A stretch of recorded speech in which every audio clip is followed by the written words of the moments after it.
I'm reviewing a book, chapter by chapter, and the book is Masks by John Vornholt, and today I'll be talking about chapter 16, the last chapter. This sees the resolution of the interior conflict here, which is the acquisition of the Wisdom Mask, which is the mask on this planet Lorca that is worn by the leader of the planet or whatever. The away team's member, the ambassador Fenton Lewis, foolishly thought that as soon as he wore it, everything would fall into place and he would be leader of the planet and everybody would accept him. But he didn't anticipate running into the Ferengi first, who killed him for it. And then when Riker and a party of other people go to fetch it, they come upon the Ferengi camp, and everybody's killed each other for this mask because it has a very similar effect on people, like the Ring of Power in Lord of the Rings. It's very destructive. Power itself is very destructive unless it's wielded by somebody who's responsible. And it gets the Wisdom Mask gets given to Piercing Blade, and all is well. Everybody accepts her as queen. And she's like, we've cut ties with the Ferengi.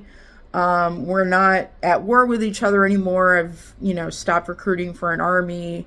And we're all about peace now. We're trying to get our shit together and trying to further along the evolution of this civilization by establishing a baseline peace.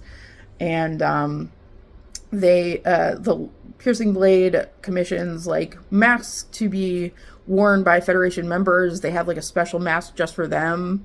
And it's the diplomacy, the world building, the way that the Star Trek characters change throughout the book, and ultimately meet their goal of establishing a relationship with this planet is met. And it's a great book. Masks by John Vornholt.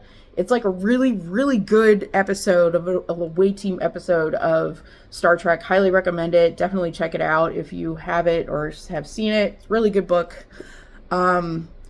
There's very little that holds it back from being a good story. So not a detail wasted. Really cool planet. Love the little detail of the little creatures on it that build relationships with people. Awesome book. I've picked another book, but I will talk about it later. Yeah. I'm glad to have finally read a good book.